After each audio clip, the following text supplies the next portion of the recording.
People chuckled when a battered old Ford creaked onto the private runway, kicking up dust in its wake. Out stepped a man who looked like he belonged under a car hood, not near a multi-million-dollar jet. His name was Jackson Cole. His flannel shirt was grease-streaked, his boots scuffed, and his hands already stained with oil before he even touched the aircraft.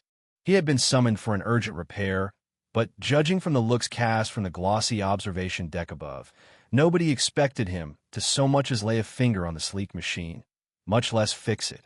Corporate executives in designer suits watched through the tinted windows, trading smirks and snide comments. Everyone laughed except one woman.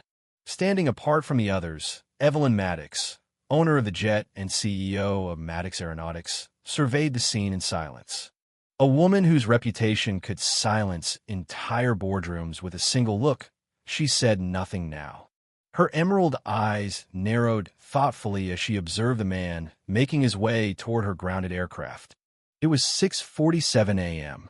The first bruised light of dawn stretched across Clearwater International Airport.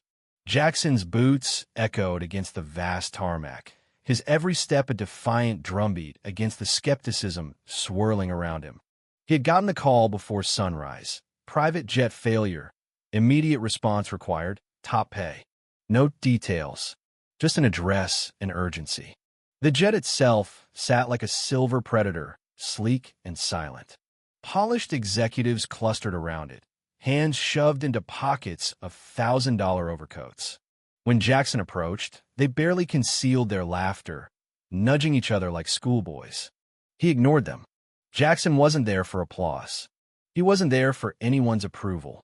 He was there because machines talked to him in ways people never could. Without hesitation, he dropped his battered toolbox onto the tarmac with a thud, unlatched the engine panel, and froze. The problem was far worse than he expected. The fuel line was melted through. The insulation charred away. A corroded clamp dangled precariously near the ignition coil. It was a miracle the aircraft hadn't already exploded.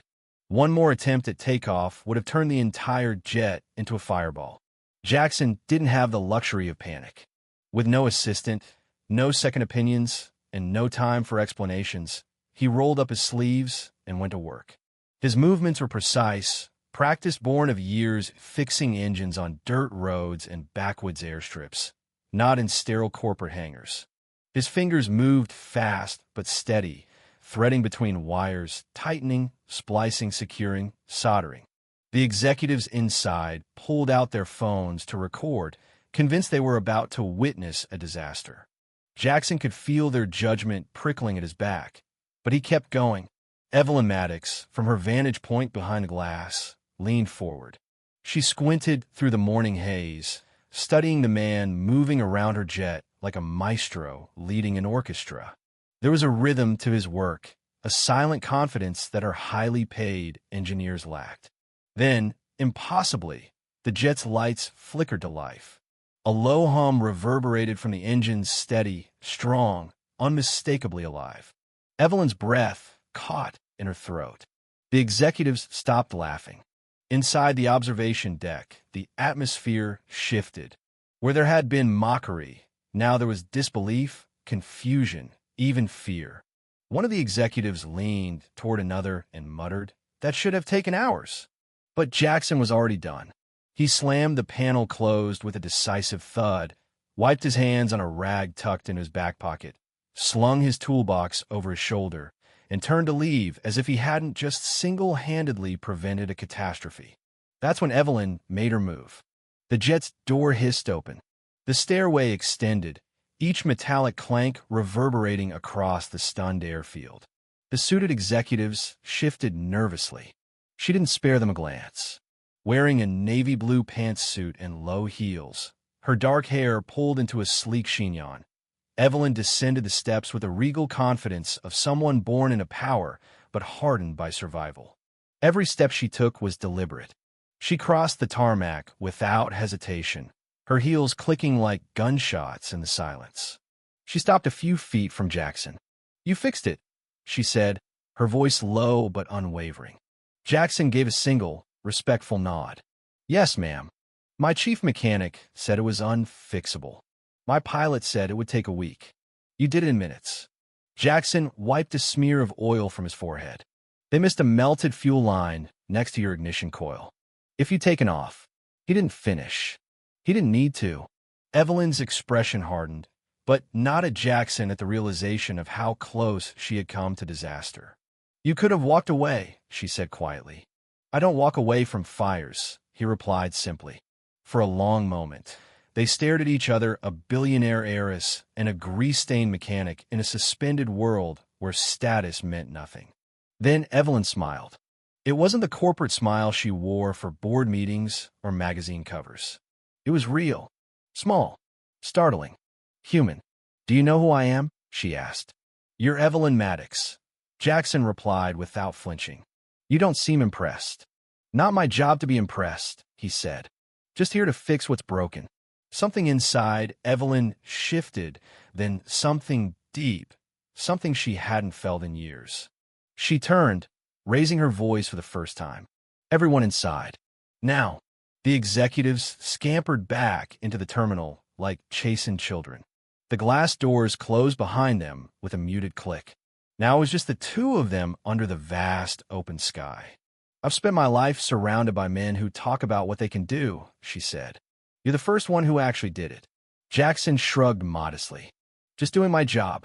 Evelyn took a breath, steadying herself against the absurd, reckless impulse rising in her chest.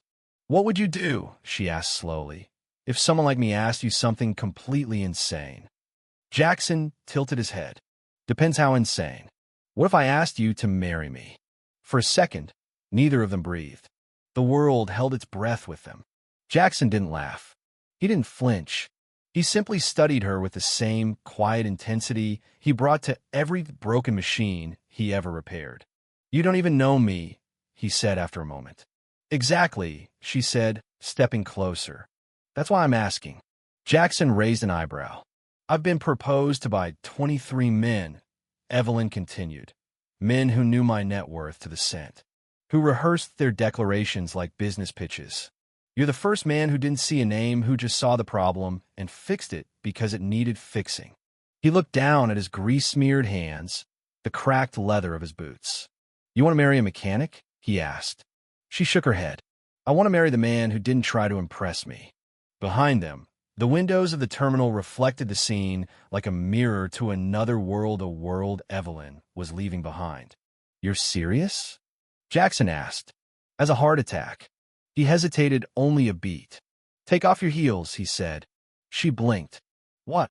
If you're serious, take them off. Come walk with me. 5 minutes. No sweets. No taites. Just two people. Without another word, Evelyn bent down, slipped off her heels, and stood barefoot on the sun-warmed concrete. Together they walked. Past the jet. Past the crowd. Past everything that had defined their lives until now. Jackson led her to a forgotten hangar at the edge of the field. Inside, it smelled of oil and old leather. Dust motes floated in beams of golden sunlight. Photos lined the walls, old planes, pilots, a boy in overalls beside a laughing man. My father taught me how to fix what everyone else gave up on, Jackson said, voice thick with memory. Dreams don't run on electricity. They run on grit. Evelyn turned, taking it all in. I'm not offering champagne and fireworks, he said. I'm offering scraped knuckles. Midnight repairs. Meals on toolboxes. She smiled, her eyes shining. That sounds perfect. And for the first time, Jackson smiled too. Outside, the world spun madly, unaware that something far more important was happening inside that dusty old hangar. Two lives had found each other.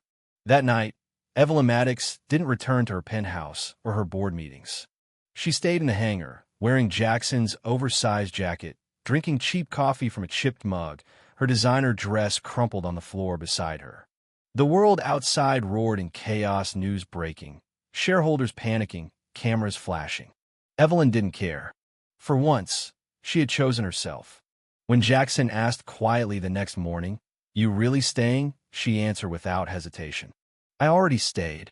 And when the world came for her, when Jason Lyle, her corporate fixer, arrived with black SUVs and worried faces, Evelyn Maddox met them barefoot, grease-streaked and smiling. "I'm not running," she said, taking Jackson's hand. "I'm finally home." The flashbulbs exploded like fireworks.